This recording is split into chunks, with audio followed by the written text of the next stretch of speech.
हर हर नर्मदे। तो भाई हम पहुंचे पामली गांव में। जय हो भाई नर्मदे हर गुरुदेव। हर हर नर्मदे। तो भाई हम पहुंचे हैं पामली गांव में। आप देख सकते हैं माई का बड़ा ही खूबसूरत और दिव्य सा किनारा। सूर्यास्त हो चुका है और हम भी आश्रम पे पहुंच चुके हैं। जय हो माई की, जय हो माई की। नर्मदे हर। तो भाई पहुंच गए आश्रम में। तो स्टोरी को आगे कंटिन्यू करते हैं। तो थोड़ा सा रिकैप लेते हैं ताकि याद करने में आसानी हो।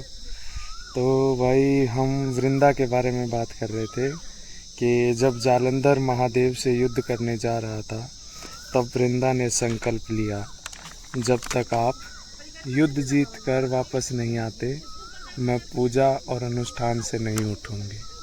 कमाल का था भाई।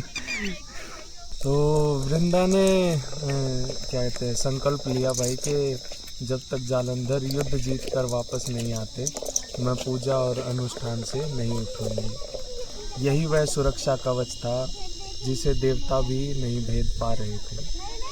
जब महादेव का युद्ध जालंधर से हो रहा था तब जालंधर की शक्ति कम नहीं हो रही थी। देवताओं की प्रार्थना पर भगवान विष्णु ने एक कठिन निर्णय लिया। विष्णु जी ने मायावी जालंधर का रूप धारण किया और युद्ध क्षेत्र से भागते हुए वृंदा के महल के बगीचे में पहुंच गए। अपने पति को जीवित और सामने देख वृंदा अत्यंत प्रसन्न हुई। वह अपना संकल्प और पूजा छोड़कर तुरंत उठी और उसने अपने पति छद्म रूप में विष्णु के चरण स्पर्श किए। जैसे ही वृंदा ने छद्म जालंधर को स्पर्श किया उसका पतिव्रत धर्म और संकल्प टूट गया। उसी क्षण युद्ध के मैदान में जालंधर की शक्तियां समाप्त हो गई और महादेव के चक्र ने उसका वध कर दिया। जालंधर का कटा हुआ सर जब वृंदा के महल में गिरा तब उसे सच्चाई का आभास हुआ कि उसके सामने खड़ा व्यक्ति उसका पति नहीं है। क्रोध और दुख से भरी वृंदा ने भगवान विष्णु को पहचान लिया और उन्हें श्राप दिया, हे प्रभु, आपने पाषाण पत्थर के समान व्यवहार किया है, इसलिए आप अभी पत्थर के हो जाएं। भगवान विष्णु ने वृंदा के त्याग और भक्ति को स्वीकार किया और तुरंत शालिग्राम पत्थर बन गए। वृंदा स्वयं सती हो गई और उसकी राख से जो पौधा उत्पन्न हुआ उसे विष्णु जी ने तुलसी का नाम दिया। विष्णु जी ने वृंदा को वरदान दिया, तुम हमेशा मेरे साथ रहोगी। संसार में मेरा भोग तब तक स्वीकार नहीं किया जाएगा जब तक उसमें तुलसी का दल पत्ता ना हो। कार्तिक मास की एकादशी को मेरा और तुम्हारा शालिग्राम और तुलसी का विवाह उत्सव मनाया जाएगा। वृंदा का चरित्र सिखाता है कि भक्ति में इतनी शक्ति होती है कि वह मृत्यु को भी रोक सकती है, लेकिन गलत का साथ, जैसे वृंदा का जालंधर का अहंकार, अंततः विनाश का कारण बनता है। शिव और जालंधर का युद्ध केवल दो शक्तियों की टक्कर नहीं थी, बल्कि यह वैराग्य, शिव और अहंकार जालंधर के बीच का चरम संघर्ष था। जालंधर ने जब माता पार्वती को पाने का दुस्साहस किया तब महादेव का क्रोध 7वें आसमान पर पहुंच गया। भगवान शिव ने अपनी सेना गण नंदी वीरभद्र के साथ युद्ध का आह्वान किया। युद्ध मानसरोवर और हिमालय के क्षेत्रों में लड़ा गया। जालंधर की विशाल असुर सेना ने शिव के गणों पर हमला किया। कार्तिकेय और नंदी ने वीरता से असुरों का सामना किया। युद्ध के दौरान जालंधर ने अपनी माया से गंधर्वों और अप्सराओं को प्रकट किया, जो नृत्य और संगीत करने लगे। इसका उद्देश्य शिव की सेना का ध्यान भटकाना था। उसके बाद भाई जब असुर भारी पड़ने लगे तो अब स्वयं महादेव रणभूमि में उतरे। शिव पुराण के अनुसार यह युद्ध कई वर्षों तक चला, क्योंकि जालंधर को उसकी पत्नी वृंदा के सतीत्व का सुरक्षा कवच प्राप्त था। युद्ध के दौरान एक समय ऐसा आया जब जालंधर ने शिव पर सीधे प्रहार किए। शिव जानते थे कि जब तक वृंदा का संकल्प नहीं टूटता, जालंधर अजेय है। उधर भगवान विष्णु ने वृंदा का सतीत्व भंग किया, जैसा हमने पिछले प्रसंग में चर्चा की, और इधर जालंधर की शक्तियां अचानक क्षीण होने लगी। तभी महादेव ने अपनी लीला रची। उन्होंने अपने पैर के अंगूठे से जमीन पर एक विशाल वृत्त खींचा। उन्होंने जालंधर से कहा, यदि तुम वास्तव में शक्तिशाली हो तो पृथ्वी के इस हिस्से को उठाकर अपने सिर पर धारण करो। जालंधर ने अहंकार में उस चक्राकार भूमि के टुकड़े को उठा लिया। जैसे ही उसने उसे अपने सिर पर रखा, वह टुकड़ा सुदर्शन चक्र में बदल गया और पलक झपकते ही जालंधर का सिर धड़ से अलग कर दिया।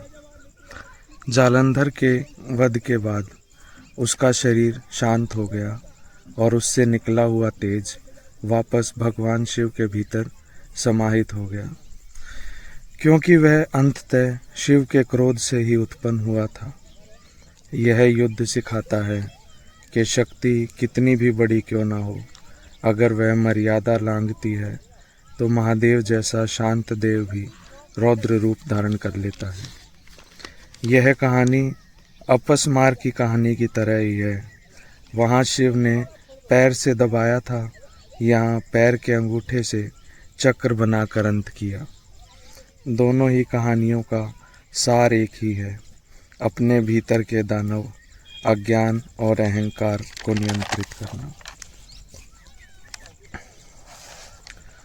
जालंधर और महादेव के युद्ध की कहानी केवल एक पौराणिक युद्ध नहीं है, बल्कि यह हमारे भीतर चलने वाले मानसिक और आध्यात्मिक द्वंद्व, जो इंटरनल कॉन्फ्लिक्ट हमारे अंदर हर रोज़ पैदा होते हैं भाई, हर चीज़ को लेके होते हैं, का एक गहरा दार्शनिक फिलॉसफिकल रूपक है।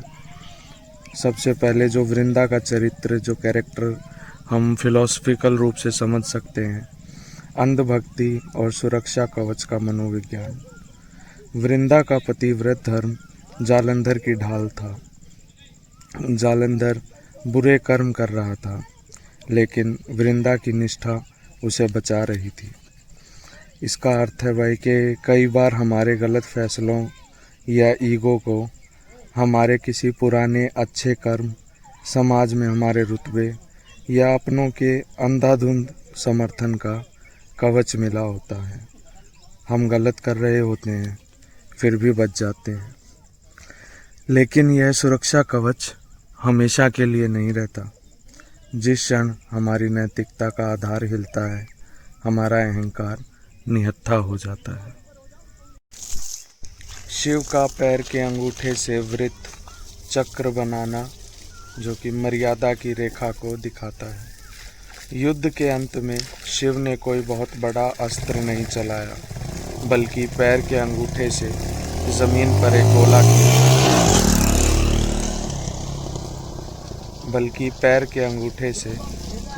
पर एक गोला खींचा और जालंधर को उसे उठाने की चुनौती दी। इसका अर्थ यह वृत्त सर्कल मर्यादा का प्रतीक है। प्रकृति या ईश्वर हमें बार बार हमारी सीमाएं याद दिलाते हैं। जब जालंधर ने अपनी ताकत के घमंड में उस सीमा को लांघकर उसे अपने सिर पर उठाना चाहा, तो वही उसकी मौत का कारण बन गया।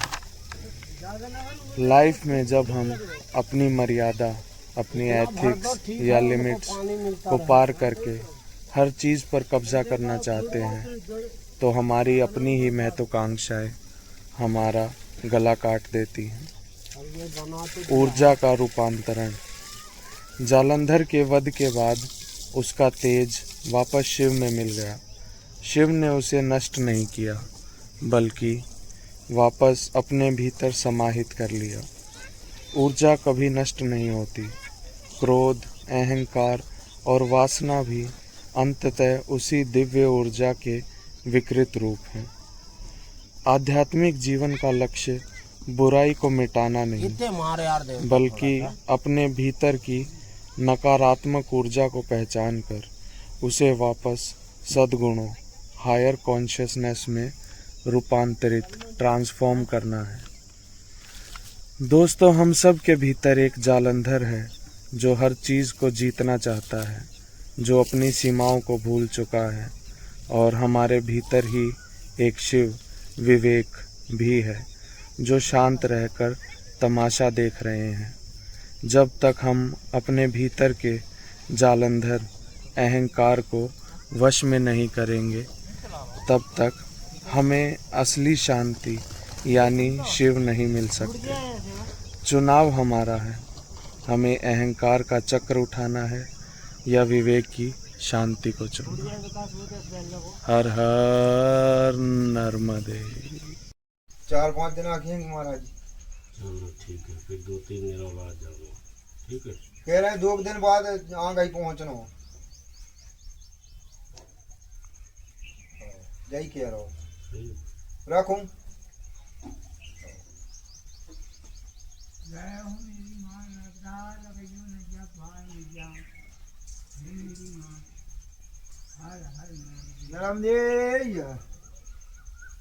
भैया मजा बुला रही हम राम भैया बड़ी। अरे खूब आ रहा है, खूब आ हो यार। महाराज जी बात हो रही है। हाँ, जो ध्वजा बदन नो अपन देखियो। दे देना का बदना अपन।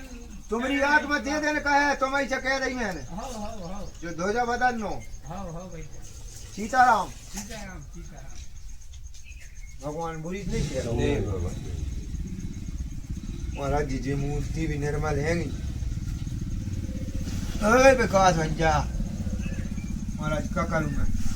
कुछ मत कर।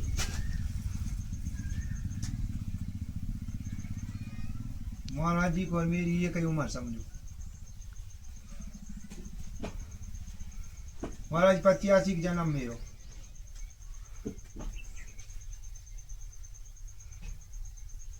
चिन्नी नहीं है, चिन्नी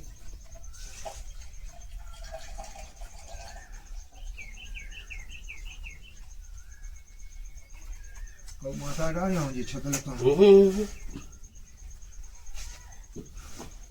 रहने दे। ये टोल है ये तो यार पटेल सही है। टमाटर नहीं मिले? टमाटर नहीं मिले थे। आलू आलू है थे वहाँ पे। टमाटर है थे 60 रुपए किलो। टमाटर 60 रुपए किलो। सुनो महाराज जी, कौन बता रहा? वो ही बता रहा बेकैया। चलो नहीं, में ताकत नहीं बैठी तो नहीं डालो। अपंग से लानी राम जी जी। अच्छा वो अपंग। हाँ वो गाड़ी वालों। अच्छा। वाहे खूब दे भगवान मान। कम ही पैसा लाए माने जी। कितने लिए? 10 रुपया बस। गिल की सस्ती हो रही है। और गिल की सब्जी 1 नंबर होता। तो यार पटेल ऐसा मत बोल।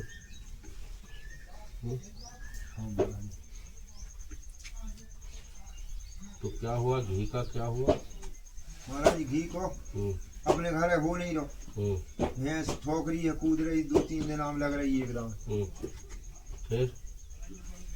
फिर महाराज जी ये ऐसे ही कोई मिले तो लाओ है। कैसे मिले? ये खरीद कर। तू यार सड़ी के लिए आया पटेल। महाराज जी कहूँ हो गई हूँ घर भगवान। कहो भगवान मेरे बोलो भगवान हो। तुमने यार गलत किया, साइकिल नहीं लेनी चाहिए। कहे महाराज जी? चलो बैटरी वाली गाड़ी ले।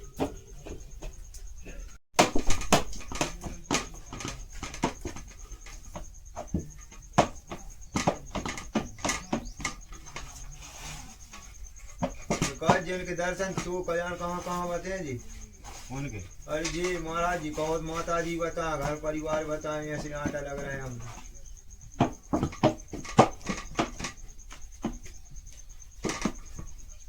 होटल सही है ये। महाराज सही है जी हैं?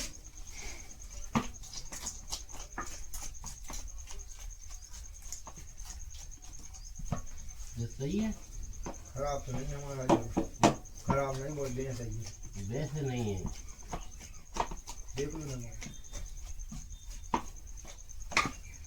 तू बताइए सही है। सही है महाराज जी क्या सही है? जैसी तो मैं जा रहा हूँ हमें घर बना रही देती ये तुम्हारा घर ये आश्रम है, समझ गए?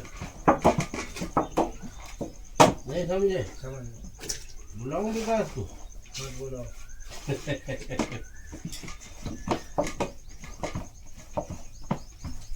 तो घर के क्या कह रहे थे?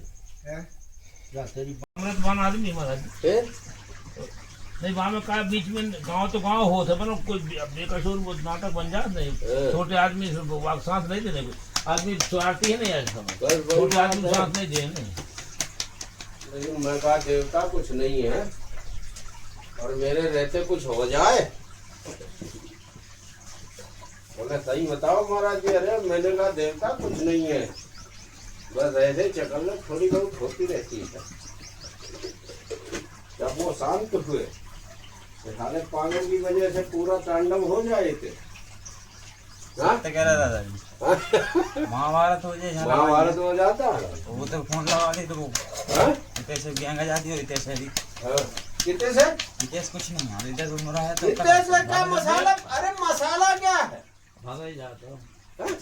हाँ उसको कहा- पटेल इतने कोई मसाला है? नहीं आओ तो वो वापस लौटा सामने गलती पटेल की एक दिन दाग मसान नहीं मैं फिर भी गया भैया मैं अरे दीवार में गलती मोड़ निरा मारा ना तो रहो यार, रोक दीवार नहीं में मोड़ सकते। में लग गई तो गलती दीवार में थी मैं फिर भी फोड़ सका तो पड़ा मोड़ मार मार के था नहीं पटेल ने वजह माफी मांग ली बहुत गलती है कि माफी मांगे तो मूड में आ गए तो मार मांग ले नया तो मुंह में झुक पड़ते अच्छे नहीं सोई बस मूड में वो ही आ गई मेरे की अरे यार गलती हो जाएगी तो क्या तू किसी को कुछ भी कर देगा? अरे वो भगवान ने बचा लिया, नहीं तो गलती पता चल जाती डाले तुमको।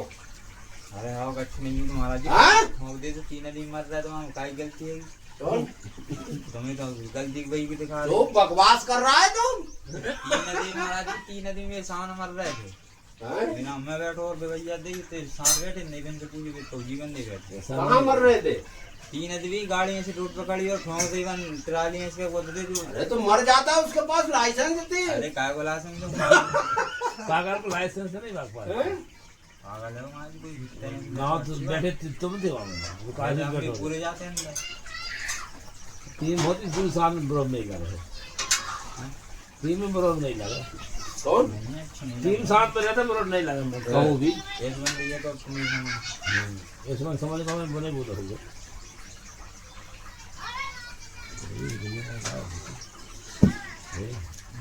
ये अभी से दुनिया चमका से तो कम दिन लगी जान बिना दे नहीं खर्च से हमारा जी फोन हो खर्च से देख मौसम हो जा फिर अन्ना चला तो फिर